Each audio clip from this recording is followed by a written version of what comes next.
Assalamualaikum warahmatullahi wabarakatuh. Alhamdulillah, sekali lagi anda bersama dengan saya Da'i Luqman dalam rancangan Mu Tunggu Aku Tanya yang dibawakan khas oleh Econsave.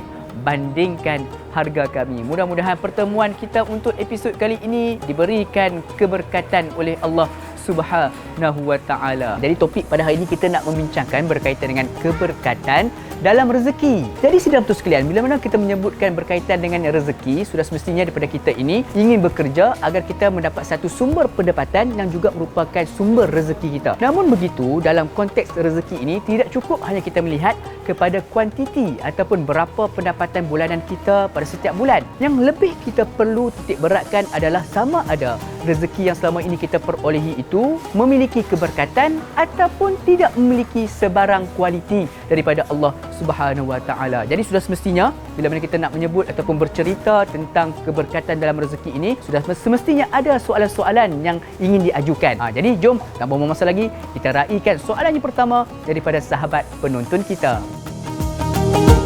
Soalannya, apakah hukum bersentuhan dalam pekerjaan? Satu soalan yang menarik untuk sama-sama kita kupas. Pertama sekali kita kena faham, untuk mendapatkan keberkatan di dalam rezeki ataupun pendapatan pekerjaan kita, sudah semestinya perkara-perkara yang dilarang di dalam Islam itu perlu kita hindari. Antaranya adalah hubungan ataupun ikhtilat di antara seorang lelaki dan juga wanita yang bukan mahram. Jadi saudara betul sekalian, berbalik kepada persoalan tersebut, apakah hukumnya sekiranya bekerja namun ada berlaku persentuhan di antara lelaki dan juga wanita yang bukan mahram? Okey, dia ada dua hukum. Yang pertama sekali adalah hukum dibolehkan. Bagaimana caranya?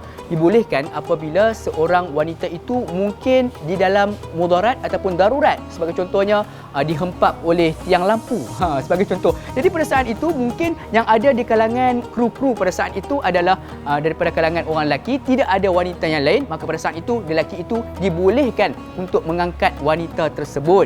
Janganlah pula kita biar kawan tu keluar dulu dia punya mahram, keluar dulu family dia untuk angkat. Jangan, kan? Kita kena bersegera pada saat itu sebab dalam keadaan darurat. Namun dalam keadaan biasa, tidak ada sebarang kemudaratan, tidak ada sebarang darurat ataupun keperluan, maka pada saat itu diharamkan sama sekali untuk kita bersentuhan, sama ada suka-suka ataupun memang dalam bentuk pekerjaan yang perlu dilakukan. Disebabkan apa? Sebab perkara ini sudah pun jelas dalam Al-Quran dan juga hadis berkaitan dengan persentuhan di antara seorang lelaki dan juga wanita yang bukan mahram, yang mampu untuk mendatangkan dosa daripada Allah Subhanahu wa Ta'ala. Sekiranya perbuatan tersebut, saya katakan di awal tadi kan, kalaunya perbuatan tersebut sudah pun ada unsur-unsur haram, maka tidak ada keberkatan di sebalik pekerjaan yang dilakukan tersebut. Wallahu a'lam, mudah-mudahan terjawablah soalan yang pertama ini. Ayuh kita beralih dengan soalan yang berikutnya, soalan kedua, dengan menyaksikan VT ini. Assalamualaikum Ustaz. Saya nak tanya soalan sikit. Macam mana kita nak tahu rezeki yang kita cari itu halal ataupun tidak? Satu soalan yang menarik berkaitan dengan bagaimanakah caranya untuk kita mencari rezeki yang halal. Okey, pertama sekali di dalam Islam ni, benda pertama ataupun kriteria pertama di dalam kita bekerja dan juga dalam kita nak mendapatkan pendapatan, pastikan pekerjaan kita itu tidak ada mengandungi unsur-unsur riba. Sebagai contohnya, orang yang bekerja di bank lah, biasanya akan terlibat dengan operasi ataupun dengan transaksi yang berunsurkan riba. Maka pada saat itu, ulama sepakat mengatakan bahawa pekerjaan ataupun pendapatan yang mereka miliki itu adalah daripada sumber yang haram. Okey, itu yang pertama. Yang keduanya, di dalam kita bekerja ini juga, kita perlu juga dalam masa yang sama tidak meninggalkan amalan-amalan ataupun ibadah kita kepada Allah Subhanahu wa Ta'ala. Sebagaimana perintah solat Allah Subhanahu wa Ta'ala, tak kisahlah kita bekerja seteruk mana ataupun sesibuk bagaimanapun, tanggungjawab kita dengan Allah Subhanahu wa Ta'ala, terutamanya dalam bab-bab berkaitan dengan solat, kita tidak abaikan. Disebabkan itulah beruntungnya mereka yang bekerja di Econsave ini. Sebab apa? Di setiap Econsave telah pun disediakan surau yang selesa untuk mereka mengerjakan ibadah solat mereka apabila tiba masuk waktunya solat itu.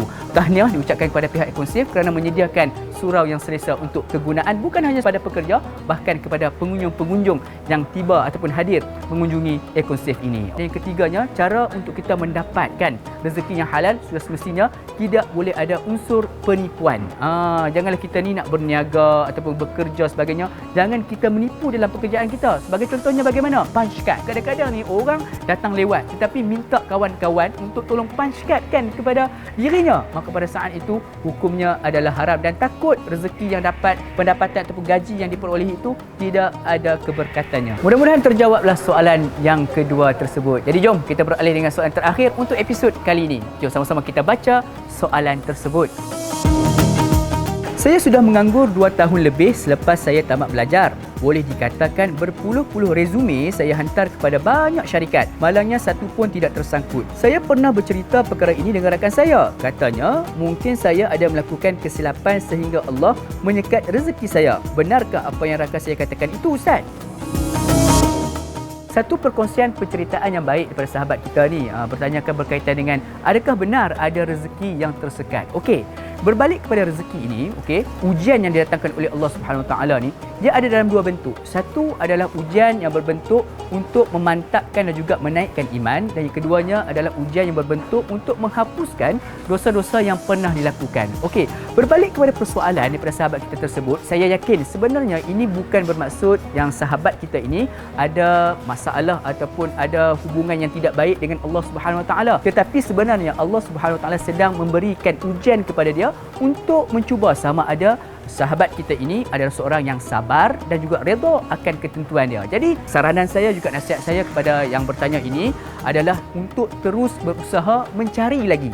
Teruskan usaha, jangan berhenti setakat itu, sebab Allah Subhanahu Wa Taala dia tidak melihat kepada hasil sesuatu perkara, tetapi Allah melihat kepada usaha yang dilakukan. Boleh jadi pahala yang telah pun dikumpul oleh sahabat kita yang bertanya ini sudah pun terlalu banyak.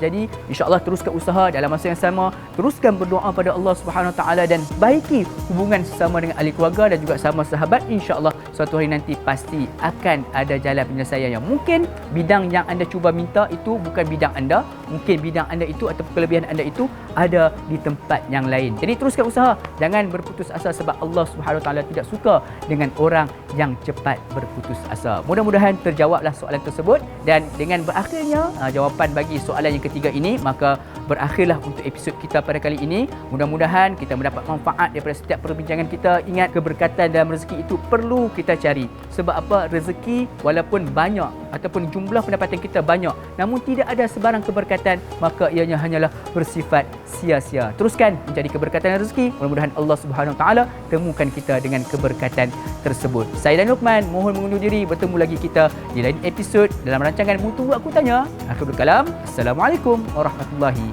wabarakatuh.